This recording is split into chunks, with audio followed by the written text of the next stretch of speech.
누가복음 강의 계속 말씀 증거하도록 하겠습니다. 오늘은 113번째입니다. 설교의 제목은 영생을 위한 우선순위라는 제목입니다. 오늘 본문의 이야기는 예수님께서 많은 무리 가운데서 하나님 나라에 대해 가르치고 계셨는데 어떤 한 부자 청년 관리가 예수님께 질문을 하면서 본문이 시작됩니다. 그 질문의 내용이 뭐냐? 영생에 대한 것이었습니다. 우리가 신앙생활하면서 무턱대고 덮어놓고 믿는 것은 건강한 신앙이 아닙니다. 우리는 이성적이고 생각하는 존재이기 때문에 우리 안에서 일어나는 의문이라든지 궁금한 것을 질문하는 것은 매우 중요합니다. 질문을 하여야 답을 얻을 수 있는 것입니다. 맹목적인 신앙은 그건 신앙이 아니죠. 알고 믿는 것이 그게 온전한 신앙입니다.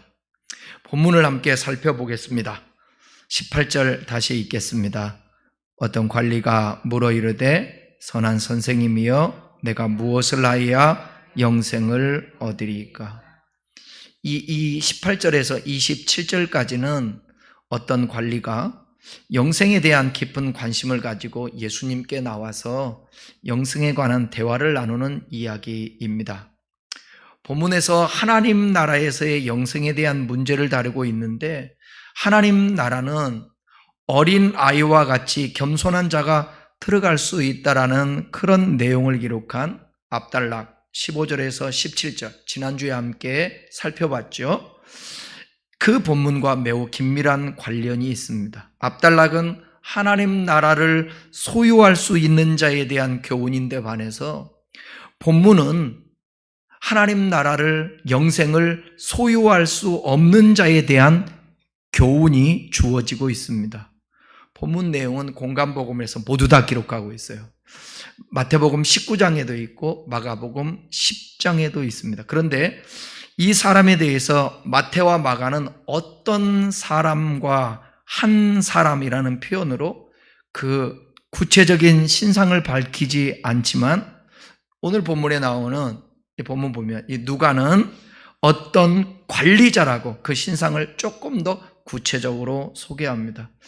여기서 관리자, 옛날 성경은 관원이라고 나오는데 이 관리자가 헬라어로 보게 되면 아르콘인데 문자적으로 보면 통치자, 그 다음에 우두머리, 지도자라는 의미인데 신약 성경에 보게 되면 행정관리라든지 또 바리새인들의 우두머리, 회당장, 산에 들린 공의회 의원들, 집권자, 주로 행정상의 지도자 그룹을 지칭할 때 이 아르콘이라는 관리자라는 단어를 썼습니다. 그러니까 본문에 소개되고 있는 이 사람은 그런 부류의 사람이었어요. 젊은 사람입니다. 근데 부자입니다. 그리고 높은 관직에 있고 우리가 이제 읽어 내려가겠지만 율법에 성실하게 수행하는 자로서 세속적 관점에서 보게 되면 최고의 엘리트입니다. 그리고 성공자입니다. 그런데 아무런 부족함이 없어 보이는 듯한 이 젊은 부자가 예수님께 와서 마가복음에 보게 되면 10장에 보게 되면 10장 17절에 꿇어 앉았다 예수님께. 그리고 진리에 대해서 묻고 있는 것입니다.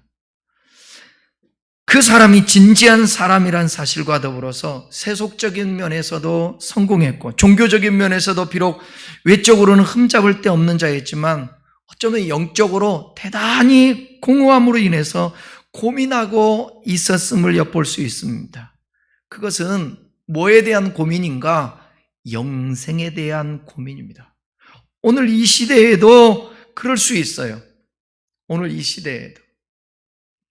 이런 고민을 해야 하는데 현실에 집중하다 보니까 늘 먹고 사는 문제에 대한 고민이 많은 것 같습니다. 우리는 잠깐의 것과 영원한 것의 중함을 생각하면서 본질적인 것에 대해서 고민하고 질문을 해야 합니다. 짧은 생애를 찰나라고 그러죠. 찰나의 삶을 이 땅에서 우리가 살아가는데 어떻게 살아야 될 것인가. 또 영원한 삶이 육신의 생명이 끊어지면 이어지는데 그 영원한 삶의 중함을 생각하면서 우리는 고민을 해야 된다는 것이죠. 내가 어떻게 살아야지? 구원받은 자로서? 아니, 내가 끝까지 주님과 함께 동행하면서 마지막 나의 마침이 주 앞에 서는 그날 주님이 잘했다 칭찬하는 그 소리를 듣는 우리의 신앙이 되어야 될 텐데 하며 고민해야 된다는 거죠. 무엇을 먹을까? 무엇을 입을까? 무엇을 마실까? 염려하라, 염려하지 말라. 염려하지 말라는 거예요. 그런데 어쩌면 이 세상을 땅을 밟고 살아가는 불신자들도 마찬가지고 우리들도 마찬가지고 그거는 당연한 것, 본질적인 우리 삶의 문제 아닙니까? 그런데 그 문제를 고민하지 말래요. 염려하지 말래요. 오히려 영원한 것을 고민하래요. 그리고 이 땅에서 어떻게 살아야 바르게 사는 삶인가? 그것을 고민하라는 것입니다. 예수님께서 가르치심을 마치시고 길을 떠나시려고 하시는데 아까 말씀드렸던 마가복음에 의하면 이 젊은 지도자는 예수님 앞에 뛰어와서 무릎을 꿇고 질문을 했던 것입니다. 그러니까 적어도 이 사람은 예수님의 하나님 나라 가르침에 깊은 감명을 아마 받은 것 같아요. 그리고 어쩌면 예수님이라면 자신이 가지고 있는 이 영생에 대한 그 평상시의 고민들, 이 질문에 대답할 수 있을 거라고 여겼습니다. 이 사람은 바리새인들처럼 누군가에게 자신의 행위를 과시하려고 하지도 않았던 것 같습니다. 진지하게 영원한 생명을 얻기 위해 무엇을 해야 하는지 질문을 합니다. 그런데 예수님의 반응은 예상과 다릅니다. 한번 읽어볼까요? 19절 예수께서 이르시되 내가 어찌하여 나를 선하다 일컫느냐? 하나님 한 분 외에는 선한 이가 없느니라. 예수님의 첫 대답은 영생에 관련된 것이 아니고 이 젊은 지도자의 선하다라는 평가를 거절하는 것입니다. 왜 그러셨을까요? 복음서의 많은 구절들을 보게 되면 예수님에 대한 존경심을 표하지만 19절처럼 거절하지 않으십니다. 어떤 특별한 의도가 숨어 있지 않을까요? 그것은 하나님의 선하심만을 강조하기 위해서 젊은 지도자의 평가를 거절하셨다고 봐야 합니다. 예수님 자신이 여러분 선하지 않다라는 뜻이 아니에요. 선한 분은 하나님밖에 없다라고 할 때 그러면 예수님은 선하지 않는가? 어떤 학자들은 예수님이 육신의 옷을 입고 있는 육신을 입고 있는 그런 사람의 모습이라 하나님을 높이기 위해서 사용했다라고도 말하는 사람도 있습니다. 그런데 여러분, 예수님은 죄가 없으신 분이에요. 예수님은 선하신 분이에요.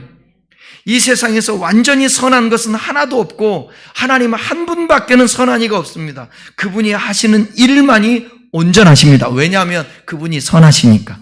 그런데 이 관원은 아직 예수님이 하나님이신 것을 모르기 때문에 그렇게 말을 하는 것입니다. 21절, 20절, 21절 읽겠습니다. 내가 계명을 알아니 간음하지 말라, 살인하지 말라, 도둑질하지 말라, 거짓 증언하지 말라, 내 부모를 공경하라 하였느니라. 여짜오되 이것은 내가 어려서부터 다 지키었나이다. 예수님은 무엇을 하여라는 묻는 그 관리에게 이제 지켜야 할 율법을 말씀해 주시고 그는 이렇게 대답합니다. 내가 어려서부터 지켰다고. 부자 관리에게도 십계명은 어려서부터 익숙한 말씀이죠. 유대인들은요 보통 어렸을 때부터 구약 성경을 교육을 받습니다. 그는 종교적으로 지도자급이에요. 그러니까 계명을 잘 따를 뿐만 아니라 주변 사람들에게 본이 되었고 아마도 누군가에게 계명을 가르치기도 하는 그런 사람이었을 수도 있어요. 늘 해왔던 그것이 영생을 얻는 조건이라면 저는 충분합니다. 저는 충분해요. 이런 마음으로 관리는 이렇게 대답하잖아요. 내가 예수님 어려서부터 다 지켰습니다. 마태는 이렇게 기록해요. 마태복음 19장 20절에서 이 모든 것을 내가 지켰사온데 아직 부족한 것이 있습니까? 주님이 말씀한 대로 나 계명 다 지켰는데 내게 부족한 것이 있냐고요? 이렇게 반문을 합니다. 그러니까 어떻게 보면 자신은 지금까지 계명을 잘 지켰다고 생각하는 거예요? 그렇지 않은 거예요? 지켰다고. 부자 관리는 예수님이 말씀하신 것을 이미 행했다고 말하는 것입니다. 하지만 그가 기대한 영생, 즉 새롭고 신선하고 타락, 부패, 슬픔, 고통, 두려움, 죽음에서 자유로운 삶이 주어지지 않았다라는 것을 우리는 잘 알 수가 있습니다. 그러니까 마음에 뭔가가 편하지 않으니까, 자유가 없으니까 영생 얻었다고 확신이 되어지며 영생 얻은 자는 기쁠 수밖에 없거든요. 감격이 있거든요. 감사가 있거든요. 마음의 평안은 있거든요. 그런데 이 부자는 그게 없었던 것 같아요. 톰 나이트라는 사람이 그렇게 해석을 합니다. 영생을 얻지 못한 것입니다. 하나님의 능력이 영원히 함께하는 삶, 이 모든 것을 다 지켜 행했지만 한 번도 주어진 적이 없어요. 영생의 기쁨이. 아직도 무엇이 부족한 것일까요? 예수님은 그에게 한 가지 부족한 것이 있다고 말합니다. 22절 읽겠습니다. 예수께서 이 말을 들으시고 이르시되 내게 아직도 한 가지 부족한 것이 있으니 내게 있는 것을 다 팔아 가난한 자들에게 나눠주라. 그리하면 하늘에서 내게 보화가 있으리라. 그리고 와서 나를 따르라 하시니, 부자 관리가 영생을 얻는데 필요한 모든 것을 다 지켜 행했지만 한 가지 부족한 것이 있다고 말씀하고 있습니다. 이 한 가지만 하면 영생을 얻을 수 있는 거예요. 한 가지 부족하다고 했으니까. 마태복음에 따르면 예수님은 네가 온전하고자 할 텐데 가서 내 소유를 팔아서 가난한 자들에게 주라, 그렇게 말씀해요. 이 한 가지를 채우면 영생을 얻는데 해야 하는 모든 일을 온전히 마치는 게 돼요. 그러니까 내 소유를 팔아서 누구에게 나눠주라고요? 가난한 자에게 나눠주라. 그러면 영생을 얻을 수 있다고 그렇게 말하고 있는 것입니다. 이 한 가지만 하면 완전히 의로운 사람이 되는 거예요. 왜? 영생을 얻을 수 있을까? 여기서 잠깐 질문이 생깁니다. 왜 예수님은 부자 관리에게 이런 것을 요구하셨을까? 사실 그는 선하신 하나님 앞에서 죄인이었습니다. 십계명의 일부를 어려서부터 다 지켰다고 말하는 것 자체도 어쩌면 교만인 것이죠. 예수님 말씀은 온전한 율법 준수란 그 동기마저도 온전해야 함을 의미하는 것입니다. 문자적으로 율법을 지키는 것이 중요한 것이 아니라 율법에 그 담긴 정신, 여러분, 율법에 담긴 정신이 뭐예요? 하나님 사랑과 이웃 사랑을 실천할 때 비로소 율법을 제대로 지키는 것입니다. 자기의 의를 드러내기 위한 종교 생활이 영생의 길이 될 수가 없습니다. 계명을 지켰다고만 되는 게 아니에요. 예수님은 이렇게 말씀하실 수 있었습니다. 사람을 죽여야만 살인이 아니고 마음으로 형제를 미워하는 것도 살인이다. 간음하는 것만 죄가 아니라 여자를 보고 음욕을 품는 것도 죄다. 이런 식으로 그 높은 하나님의 기준 앞에 그가 사실 철저히 죄인이라는 사실을 지적할 수 있습니다. 하지만 예수님은 그렇게 말씀하기보다 그의 마음을 지배하고 있는 것이 무엇인지 알려주고 싶었습니다. 그것을 원했던 거예요.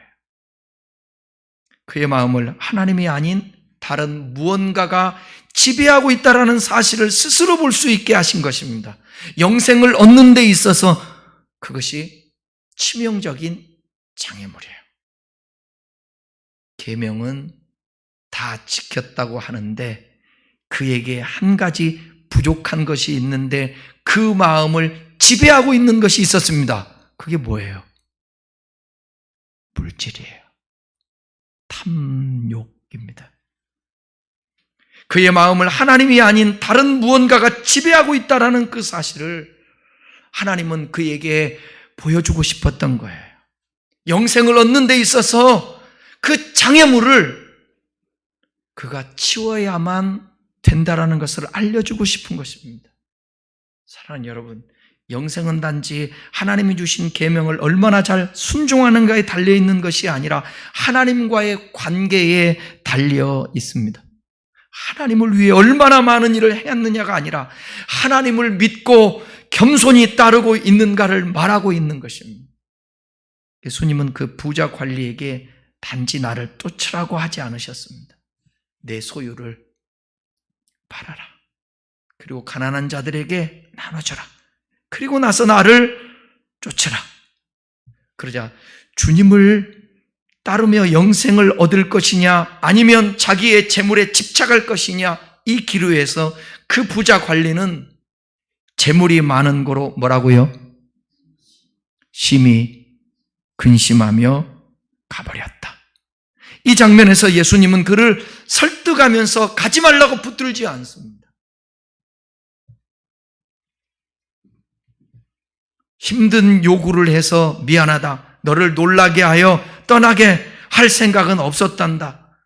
네가 소유한 모든 것을 다 팔 생각이 없다면 좋다. 얼마나 포기할 수 있겠냐? 너 몇 퍼센트? 50%? 한 70%? 한 달 여유 줄까? 3개월 여유 줄까? 그 후면 처분할 수 있겠니? 이렇게 말하지 않습니다. 영생을 얻기 위한 조건은 토론이라든지 타협의 대상이 아닙니다. 결국 예수뿐이기 때문입니다. 영생은. 이 청년은 영생의 우선순위를 제대로 몰랐습니다. 그가 이해한 영생의 가치는 그 재물보다 혹은 가족보다 못한 것이었습니다. 그는 하나님보다 재물을 더 사랑하였고 하나님보다 재물을 더 의지하였습니다. 또 예수님의 명령이 모든 부자에게 일반적으로 적용되는 원리는 아닙니다. 이 청년의 경우는 재물에 대한 집착이 하나님과 올바른 관계를 갖는데 걸림돌이 되었기에 재물 문제를 하나님께서 언급하셨습니다. 예수님은 그의 삶에서 명백하게 드러나는 영적인 우상, 그 영적인 우상이 뭐라는 거예요? 그 재물, 소유, 그 소유욕을 우리 예수님께서 지적하신 것입니다. 저와 여러분도 그러지 않을까요? 겉으로 보면 예수님 믿어 고백하고 나 교회 다닌다고 신앙생활 한다고 예수 믿으니까 당연히 영생 얻지 나는 얻었어 그렇게 말할지 모르지만 예수님이 오늘 오셔서 우리가 생각하고 있지 않는 이미 나는 구원받았다고 생각하고 있는데 이 부자에게 들려진 것처럼 예수님이 들려준 것처럼 야, 너 한 가지 부족한 게 있어. 너 스스로는 잘한다고 생각하고 있지만 한 가지 부족한 것이 있단다. 너 재물 그거 내려놓을 수 있니? 그걸 지금 예수님이 묻고 있는 것입니다. 왜? 그에게 있어서 하나님보다 재물이 더 우상이었기 때문에 그렇습니다.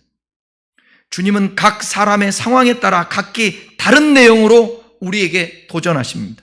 예수님을 따르는 것이 모든 성도들의 궁극적인 목표요. 그 과정에서 걸림돌이 되는 것들, 그 무엇인가가 있다라는 것을 우리 주님이 잘 알아서 우리에게 말씀하는 것입니다. 그거 너의 마음에 자리 잡고 있는 그거 치워야 돼. 그거 없애야 돼. 주님을 따르는데 방해되거나 지체시키는 것이 우리에게 한 가지 부족한 것이 되는 것입니다. 부자 청년, 관리자에게 말한 것처럼 그 한 가지 부족한 것으로부터 자유함을 얻을 때만이 주님을 주인으로 모시게 되고 영생을 소유하는 것입니다. 사도 바울은 그리스도를 발견하고 보니까 전에 대단하게 여겼던 모든 것들을 뭘로 여겼다고 그랬어요? 바울이 이렇게 고백해요. 빌립보서 3장 8절 함께 읽겠습니다. 내가 그를 위하여 모든 것을 잊어버리고 배설물로 여김은 그리스도를 얻고 모든 것을 배설물로 여기는 것입니다. 가장 더럽게 여겨지는 배설물, 똥으로 여기겠다는 거예요. 누구를 얻기 위하여? 예수를 얻기 위해. 예수를 얻는다라는 것이 영생 아닙니까? 예수를 얻는다라는 것이 하나님 나라요. 예수를 얻는다라는 것이 그게 구원 아니겠습니까? 부자 관리는 영생을 그가 가진 재물을 포기하면서까지 얻을 만한 가치 있는 것으로 여기지 않았습니다. 그래서 포기했습니다, 영생을. 그리고 근심하며 떠났습니다. 오늘날도 신앙생활하면서 공간적으로, 생물학적으로 주님을 떠나지는 않았지만 하나님의 말씀에서 떠나서 여전히 교회라는 공간, 그리고 이 공동체라는, 교회 공동체라는, 하나님을 믿는다라고 하는 그 믿음의 공동체 안에서 여전히 존재하고 있습니다. 근데 성경은 말하잖아요.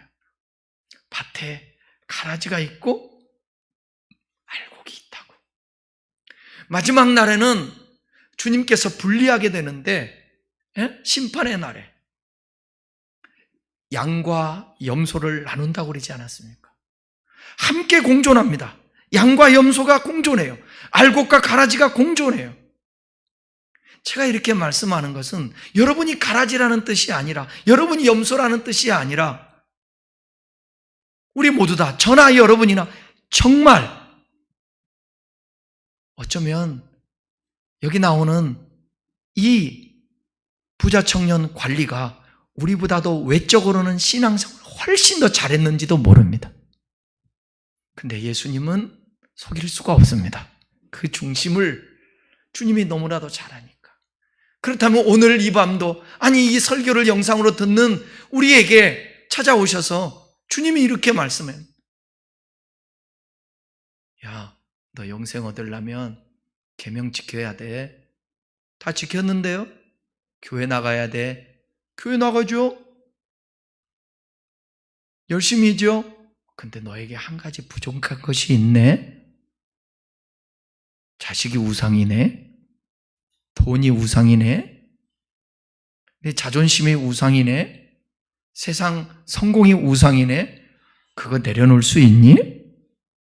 그거 내려놔야 영생 얻는데. 근데 힘들잖아요. 내가 사랑하고 있는 것, 주님보다 더 사랑하고 있잖아요. 그걸 포기하는 게 쉽지 않습니까?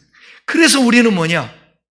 여전히 공간적으로 함께 교회 생활하고 신앙생활 믿음의 공동체 안에 있지만 우리는 근심하는 거예요. 그리고 영적으로는 떠나 있는 거예요. 이것이 저와 여러분이 어느 순간에 올 수도 있고 지금 그런 상태에 있는 사람들도 있습니다.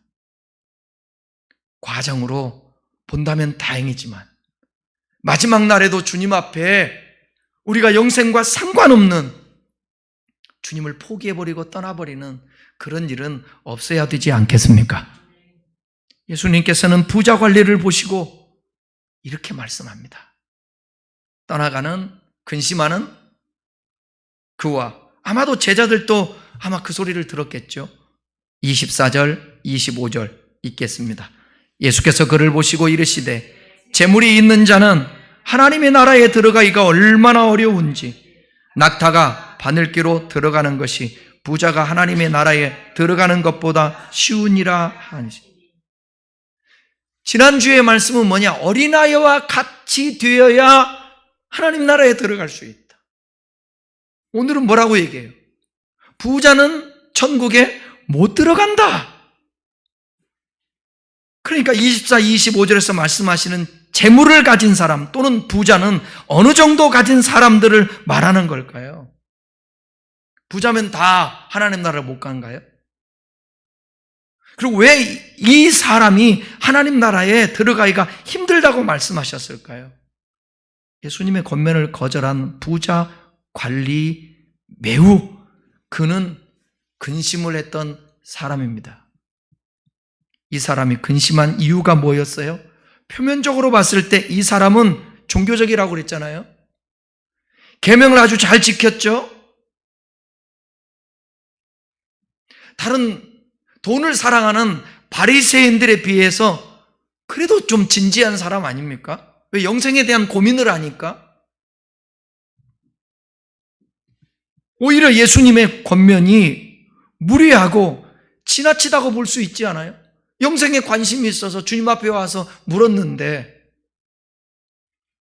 유대 전승에 따르면요, 20% 이상의 재산을 처분하지 말 것을 권면합니다.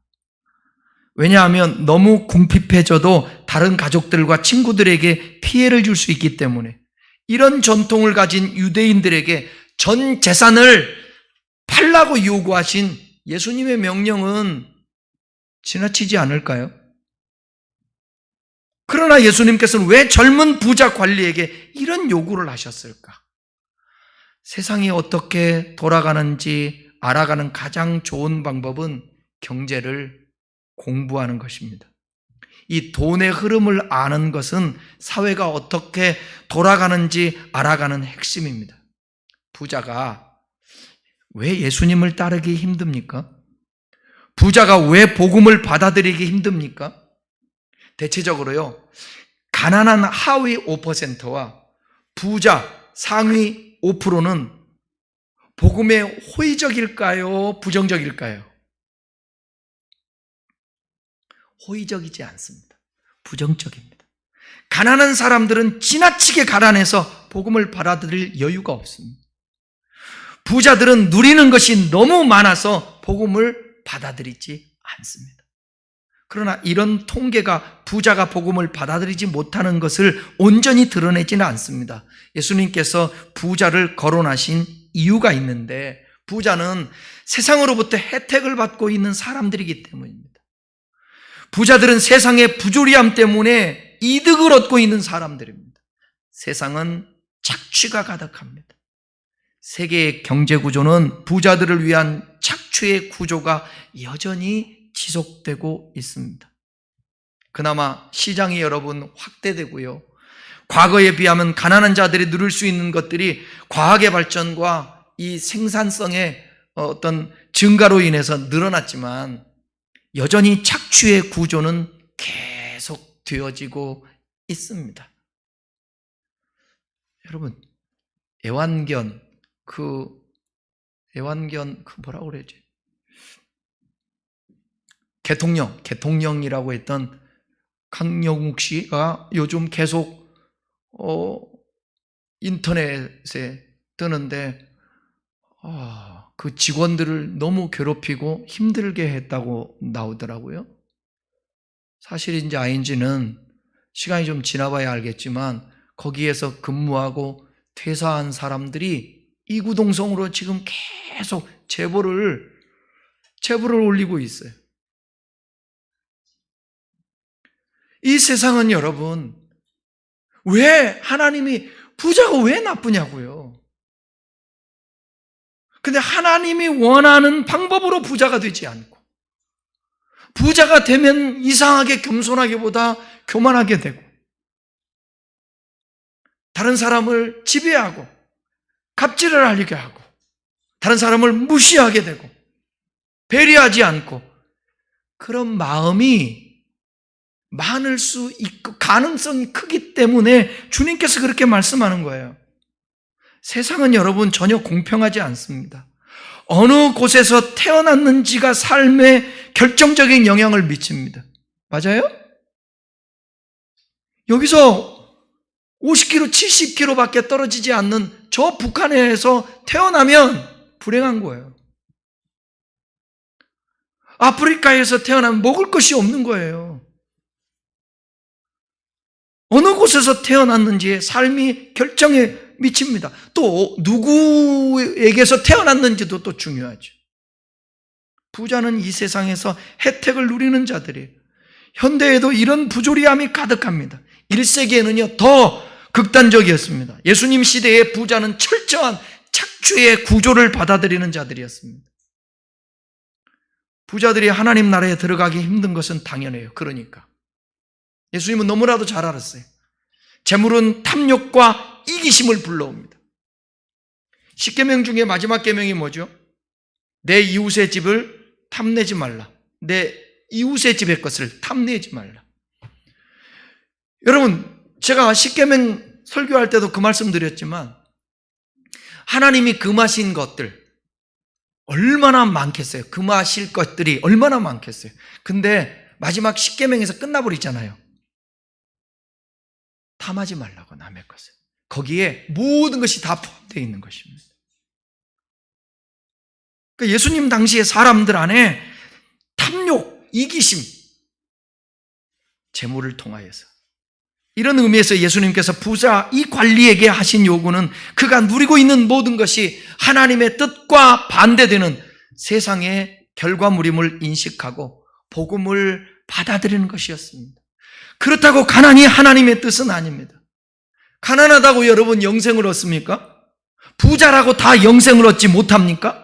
그건 아니잖아요. 왜 그렇게 말씀하고 있는지 의도를 알아야죠. 성경은 돈이 지나치게 없어서 죄를 짓는 것과 돈이 지나치게 많아 부자가 되어서 하나님을 부인하는 것 모두 다 경계하고 있습니다. 그것이 우리가 너무나도 잘 아는 잠언 30장 8절 9절에서 이렇게 말씀합니다. 같이 함께 읽어보겠습니다. 나를 가난하게도 마옵시고 부하게도 마옵시고 오직 필요한 양식으로 나를 먹이시옵소서. 혹 내가 배불러서 하나님을 모른다. 여호와가 누구냐 할까 하오며 혹 내가 가난하여 도둑질하고 내 하나님의 이름을 욕되게 할까 두려워함이니. 너무 가난해도 못 쓰는 거예요. 왜 잠언 기자는 그렇게 말했을까요? 나를 부하게도 마옵시고. 너무 부자가 되면 어떤 일이 벌어진다고요? 본문에서 뭐라고 그랬어요? 하나님의 이름을 욕되게 할까? 너무 가난하게 되면, 그리고 너무 부유하게 되면 배불러가지고 하나님을 기억하고 의지하지 않는 것입니다. 26절, 27절 읽겠습니다. 듣는 자들이 이르되 그런즉 누가 구원을 얻을 수 있나이까? 이르시되 무릇 사람이 할 수 없는 것을 하나님은 하실 수 있습니다. 여기 구원이라는 단어나 영생이나 같은 말이겠죠. 도대체 누가 구원을 얻을 수 있고, 도대체 그렇다면 누가 영생을 얻을 수 있는가? 이것은 구원에 대해서 절망하는 소리요, 그들의 세계관이 무너지는 소리입니다. 어떻게 소유를 다 팔어? 예수님께서 그들에게 무릇 사람이 할 수 없는 것은 하나님은 하실 수 있다라는 것은 예수님의 십자가의 보혈로만이 영생, 구원이 가능하다는 뜻입니다. 이것은 진리예요. 구원은 오직 하나님만이 하시는 일이에요.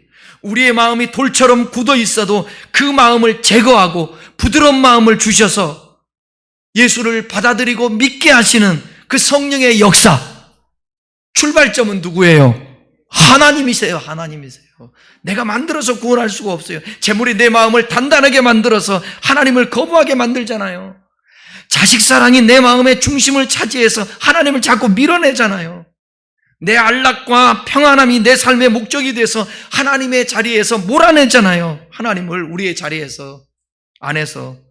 권력과 지위가 하나님보다 더 귀한 것이 되어서 나를 사로잡지 않습니까? 그리고 예수님이 내 안에서 나를 지배하지 못하게 하잖아요. 하나님께 나아가는 자, 마땅히 믿음과 겸손을 갖춰야 하지만 재물 때문에, 자식 때문에, 부모 때문에, 권력 때문에, 지위 때문에 내 마음을 딱딱하게 사로잡습니다. 하지만 하나님은 하실 수 있습니다. 하나님은 그 교만한 마음을 낮추시고 불신을 제거하시고 부드러운 마음을 주시고 낮아진 마음을 주시고 하나님을 바라는 마음을 우리 안에 넣어주십니다. 그리고 그런 자에게 영생을 주십니다. 그런데 어느 날 그 하나님의 작동에 의해서 그렇게 겸손하고 받아들이고 그 은혜의 감격에서 살던 사람이 권력을 갖게 되고 지위를 갖게 되고 살만하고 돈이 생기고 그러다 보니까 변질이 되는 거예요. 그리고 하나님을 내 안에서 밀어내버리는 것입니다. 그것이 우리 안을 점령하는 탐심일 수 있어서, 탐욕일 수 있어서, 너 혹시 나 때문에 내가 말하는 너 영생을 얻기 위해서 네 소유 다 팔을 수 있니? 그러면 최소한도 오늘 우리 같으면 이렇게는 말을 해야 됩니다. 주님, 저는 못합니다. 나는 할 수 없습니다. 나는 내려놓을 수 없습니다. 기도해야죠. 그런데 주님은 하실 수 있습니다. 주님, 나를 다스리고 지배하셔서 강권하셔서 성령 충만함을 주셔서 바울처럼 배설물로 여기게 해 주십시오. 나에게 빛을 비춰 주십시오. 그래서 주님이 너무 찬란하고 영광스럽게 느껴지게 하여 주시고 어떤 것도 내려놓고 포기할 수 있도록 인도하여 주십시오. 이 기도는 우리가 해야 된다는 거예요. 부자 청년이 이렇게 주님 앞에 나아갔어야 된다는 거예요. 그런데 근심하고 떠나가는 것입니다. 성경에 보게 되면 여러분, 부자 관리가 한 사람 등장하는데 요한복음 3장에 보게 되면 밤에 몰래 예수님께 찾아와요. 그리고 어떻게 해야 영생을 얻을 수 있습니까? 그렇게 물은 적이 있잖아요. 그 이름이 누구예요? 니고데모였습니다. 예수님은 이렇게 말씀합니다. 네가 거듭나야 하겠다. 어떻게 사람이 다시 태어날 수 있겠습니까? 그렇게 대답하는데 예수님은 니고데모에게 이렇게 말하죠. 사람이 물과 성령으로 나지 아니하면 하나님 나라에 들어갈 수 없느니라. 하나님께서 더러운 영혼을 물로 씻듯 깨끗이 씻어주시고 그 능력의 영인 성령을 주시고 그래서 나를 새롭게 하시고 변화시켜 포기하고 내려놓고 하나님을 얻고 하나님을 찾고 영생을 얻게 만들어 주시는 것입니다. 하나님은 모든 사람이 영생 얻기를 원하세요. 믿습니까? 그분은 세상을 이처럼 사랑하사 독생자를 주셨어요. 이는 예수님을 믿는 자마다 멸망치 않고 영생을 얻게 하려 하십니다. 누구든지 예수 그리스도를 믿는 자는 영생을 얻는다. 요한복음에 나오지 않습니까? 3장에. 예수 그리스도를 믿는 자가 아니라 예수 그리스도도 믿는 자가 아니라 예수 그리스도만 믿는 자. 돈도 믿고 세상도 믿고 뭣도 믿고 예수도 믿고가 아니라 예수님만 믿어야 되는 재물이 그 자리에 함께 올 수 없습니다.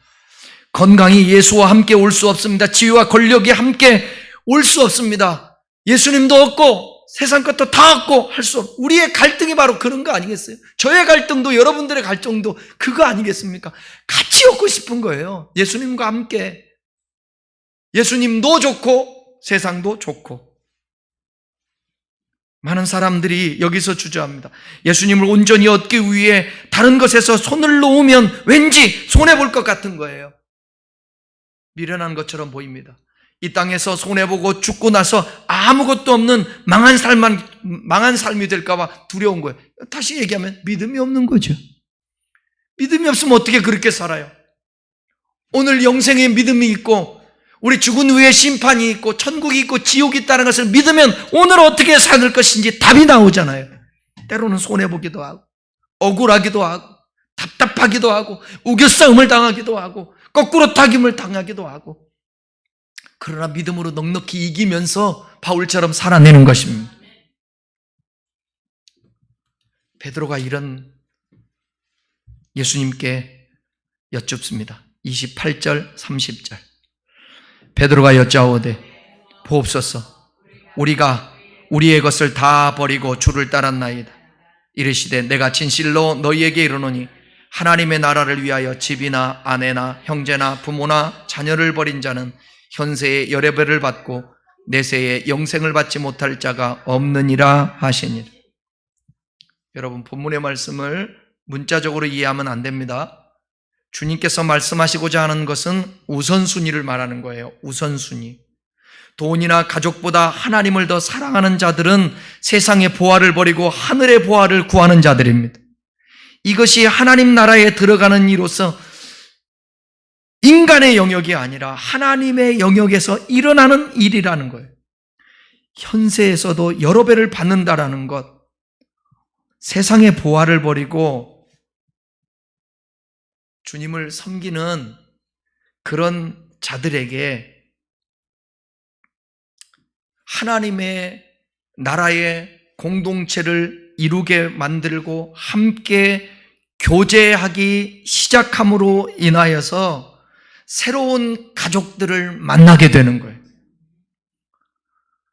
그러니까 여러분, 여기 본문의 말씀에서 뭐라고 그랬어요? 현세에서 여러 배를 받고, 여러 배를 어떻게 받아요? 부모를 버렸습니다. 형제를 버렸습니다. 집도 버렸습니다. 자녀 버렸습니다. 그런데 현세에서 여러 배를 받는다고? 부모를 여러 배 받아요? 형제를 여러 배 받아요? 그 의미가 아니라 하나님의 나라의 공동체 안에서 가족을 때로는 내가 사랑하는 것들을 멀리하고 내려놓았을 때에 하나님께서 성경에 말하고 있잖아요. 에? 우리는 혈육적인 피를 나눴다고만 형제가 아니라 그리스도 안에 있으면 다 형제가 되는 거고, 내 어머니요 아버지니라 누구든지 그런 공동체 안에서 기쁨을 누릴 수 있고 감격하면서 함께 어우러져 살아가는 그 축복을 주시겠다라는 거예요. 여러분, 내가 내려놓는다고, 내가 포기한다고 다 없어지는 것이 아니라 또 다른 하나님께서 우리에게 그 다른 것으로 그 내려놓음을 채워서 기쁨을 주시고 평안을 허락하여 주신다라는 사실입니다.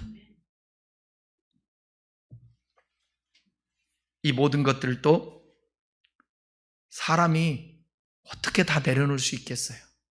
그런데 주님 앞에 고백하고 나아갈 때에 주님이 그렇게 할 수 있도록 은혜를 베풀어 주시는 거예요. 말씀을 정리하겠습니다. 오늘 예수님의 말씀을 여러분 기억하십시오. 영생을 얻기 위해 여러분 더 이상 주저하면 안 됩니다. 여러분 마음을 독차지하고 있는 여러 가지 것을 하나님께 제거해달라고 구해야 합니다. 오직 예수 그리스도만 여러분의 중심을 차지하게 해달라고 기도해야 합니다. 영생에 우선순위가 있습니다. 영생을 얻기 위해서는 우선순위가 있는데 그 우선순위는 바로 삼위일체 그 하나님을 신뢰하고 내 안에 거하게 하고 그분으로 말미암아서 나를 다스리고 점령하는 세상적이고 불신적인 것들을 밀어내게 여러분 기도해야 합니다. 그리고 묵상하고 날마다 싸워야 합니다. 우리 한국교회는 너무 은혜에 대해서 잘못 이해하고 있습니다. 사도 바울 보십시오. 나의 나된 것은 하나님의 은혜라고 고백했던 바울 아닙니까? 그런데 그의 삶은 날마다 자기 자신을 어떻게 한다고 그랬어요? 처복종시킨다고 그랬어요. 그리고 나는 날마다 또 뭐 한다고 그랬어요?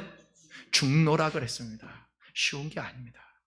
그런 자세를 가지고 살아갈 때에 주의 은혜가 더해져. 근데 어느 한순간 우리가 부유하게 되고 편해지게 되고 여유가 생기면 무릎 꿇는 시간이 사라지고 예배가 게을러지고 하나님을 향한 마음들이 멀어지고 사람들이 보이고 세상이 보이고 물질세계 것들이 보이게 되는 거예요. 그것은 당연한 겁니다. 그래서 늘 깨어서 묵상하고 늘 의지하고 하나님 바라보라는 거예요. 식물들도 마찬가지예요. 관리하지 않으면 축 처져요. 물을 줘야 돼요. 바람을 쏘여야 돼요. 햇빛을 때로는 가려줘야 돼요. 때로는 햇빛에 내놓기도 해야 돼요. 그러듯이 우리의 영혼을 잘 관리를 해야 되는 겁니다. 그것은 주님 앞에 늘 나 자신을 고백하면서 내 마음을 점검하면서 그러니까 말씀과 기도로 늘 묵상하면서 살아내는 것입니다. 하나님이 여러분들에게 기도할 마음을 주시면 그때 무시하지 말고 기도해요. 기도하시라고. 부자 관리처럼 예수님보다 귀하게 여기는 다른 어떤 이유로 근심하며 슬퍼하고 이 자리를 떠나지 않기를 바랍니다. 현세에서 여러 배를 받고 내세에 영생을 받는 자가 되시기를 바랍니다. 믿는 우리가 그 은혜를 받아야죠. 예수님보다 귀한 분은 없습니다. 그분이 내 삶의 주인이 되었을 때부터 참된 삶의 축복을 누릴 수 있게 되는 것입니다. 예수님을 믿고 우리가 따라가야 돼요. 절대 후회 없는 선택이 될 것입니다. 베드로처럼 예수님께 이렇게 질문할 수 있겠습니까? 우리가 우리의 것을 다 버리고 주를 따랐나이다. 주를 따르는 일을 방해하는 것이 무엇입니까? 과감히 그것을 버려야 합니다. 그리고 바울처럼 그 고백이 공수표되지 않기 위해서는 깨어서 기도해야 합니다. 여러분, 가족이든 개인의 바람이든 목표든 사소한 취미든 그 무엇이든 주를 따르는 일에 그것이 방해가 된다고 한다면 과감하게 버리고, 손에 움켜쥔 것이 있다면 과감하게 버리시고 주님을 찾을 수 있기를 바랍니다.